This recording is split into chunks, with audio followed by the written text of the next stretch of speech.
Hey guys, I'm Andrei, a certified translator and a real estate concierge, and today we're doing our headlines. It's a biased digest of the headlines, local and foreign, to get you a picture of what's happening here through the eyes of a local and design your plans respectively, or not design them in regards to Belarus. Let's get started.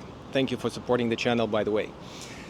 The first and the most important thing is the drones that got nailed, that got intercepted by the border control in Belarus in the west a week ago. In Grodno region, there is a bit of cigarette smuggling, so it's not much of a surprise that the Grodno border control with some law enforcement visited a barn by the border where they found a launch line and a few drones and a few dozen GPS trackers and some related equipment. And I guess a few cigarettes that may or may not have been officially listed. The point is that this thing is quite vibrant out there in the west, and since the land border has been more or less locked down through migrants and other things, the GPS guys, there were balloons as well, by the way, helium or whatever it's called, gas balloons, to get the cigarettes to the other side. But obviously that's not the drones that are worrying everybody's mind these days. The ones intercepted in Poland made more headlines and they're more colorful. Between 12th and 16th of September we have that joint exercise going on by the western border of Belarus and Poland and Lithuania. So the Belarusians claim to have downscaled and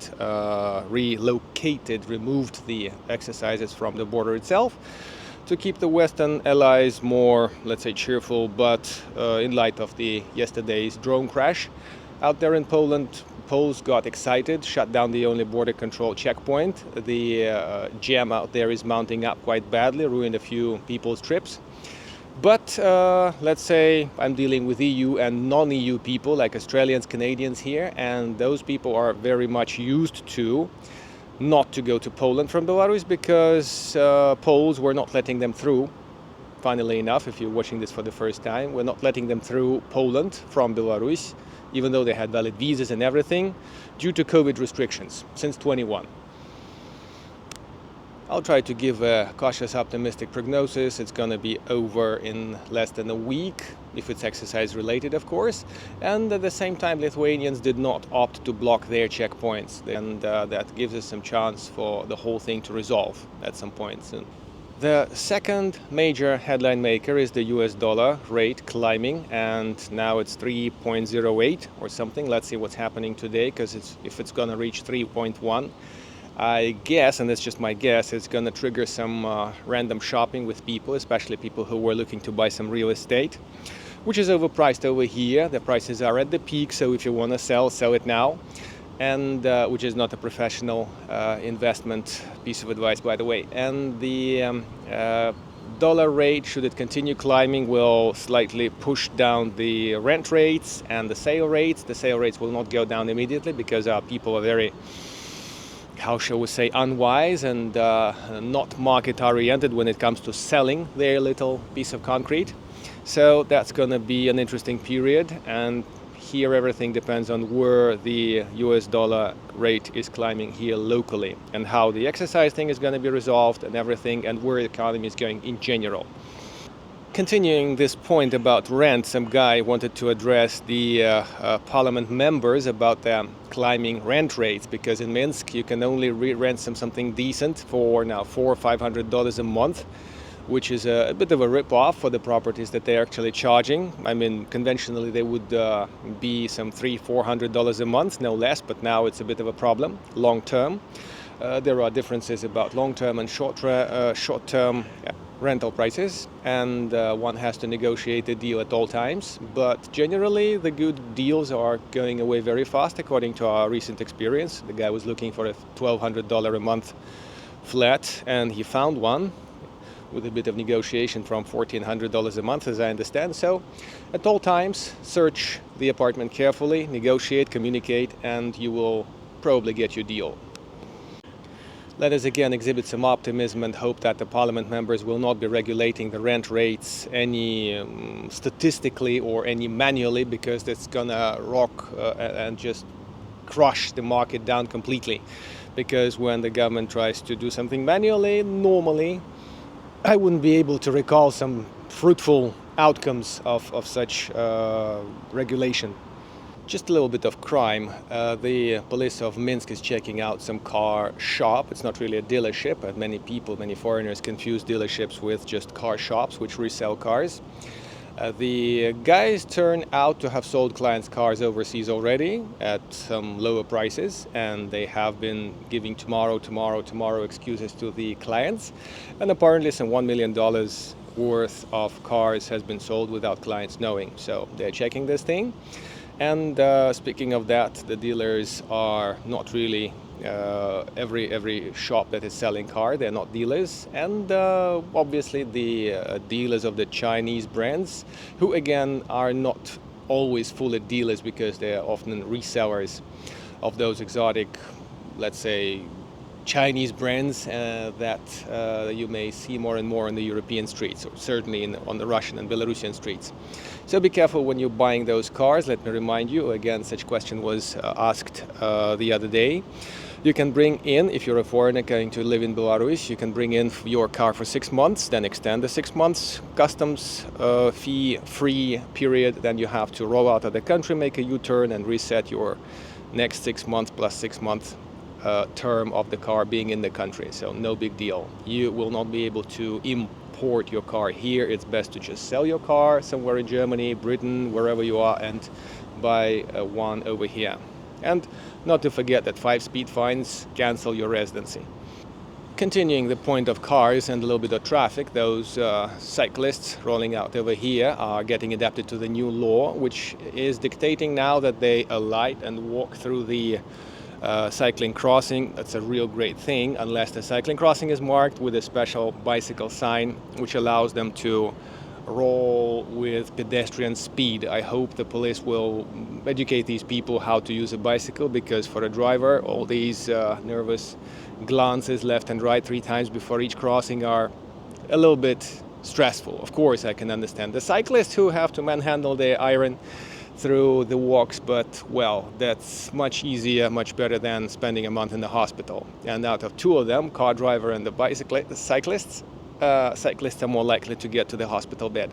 The Minsk World developer is lamenting the cut of the cottage area, some 20 hectares in the southern part of the complex, Minsk World. We have rolled out the first part of the review of this huge neighborhood.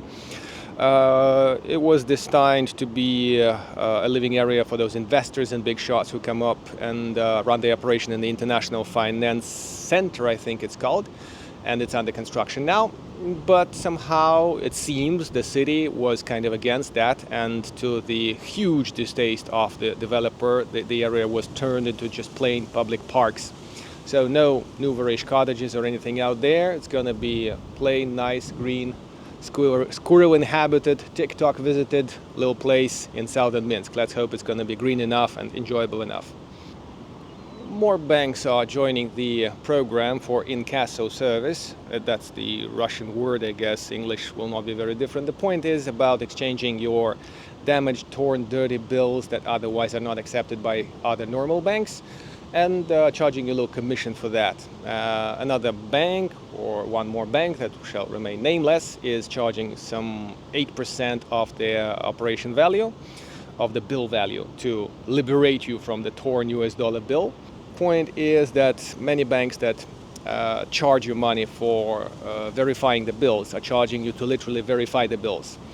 There is a difference between fake bills, which is obviously a bit of a drama, and the bills that have invisible mold and other things that a foreigner especially would not consider a problem, especially a foreigner from the US. So yesterday there was a thing in Vitebsk, some patrol car was there with lights, and the exchange point was busy with guys in helmets, and the third guy, who apparently did not have a helmet but $100 bill, as they whispered me later. The $100 bill apparently was fake, so the bank lady pushed the red button and the patrol materialized to do some paperwork and handle this tragic case, because the guy is gonna spend a few hours doing some explanations. So be careful about the bills you're bringing into Belarus. Of course, all the settlements here are in rubles, so make sure you have your card and backup cash, and watch the Belarus money guide, which is attached in the video description. The Wild Berries delivery guys, that's like Amazon equivalent over here, launched their own taxi. I'm not sure how it's gonna work, probably some section on their platform, on their app. And apparently it's gonna be the second generally mass market taxi operator over here, so let's see how it's gonna work and if it's gonna down the prices a little bit, because after the several changes in the operations of Yandex, their prices went a little bit up, not dramatically up. The rides were dirt cheap, and many of you who are living here would agree with that, but let's hope that this is gonna tune the market and keep the prices at bay. A little bit of positive stuff, just a reasonable little bit. The Minsk-Vilnius road is being redone, and one more section, which follows Pleshinitz, I think, is now under reconstruction with a new cement layer, concrete section, whatever. And it's gonna be a much better alternative to the presently existing road, which you mostly know if you were traveling from Minsk to Logoisk by car. The highway is connecting Minsk and Vitebsk, and will hopefully become a faster alternative to the M1, which is the Minsk-Moscow highway, most of which you take to go to Vitebsk and Orsha and such like, or just to go to Moscow if you have a local TRP, temporary residency permit. If you need one, please contact us. We'll be happy to consult you about how to get one and how to use one, so as to make your life here in Belarus more pleasant, enjoyable, efficient. Last but not least, on the 13th of September, Minsk will officially turn 958 years. It's not the oldest city in Belarus, but obviously the capital is bound to have some massive festivities, so fireworks, events, concerts and stuff. Have a walk around the central Minsk, see what's to your liking, and obviously the later it gets in the day, closer to nighttime, the more interesting, massive and kind of musical it's gonna be.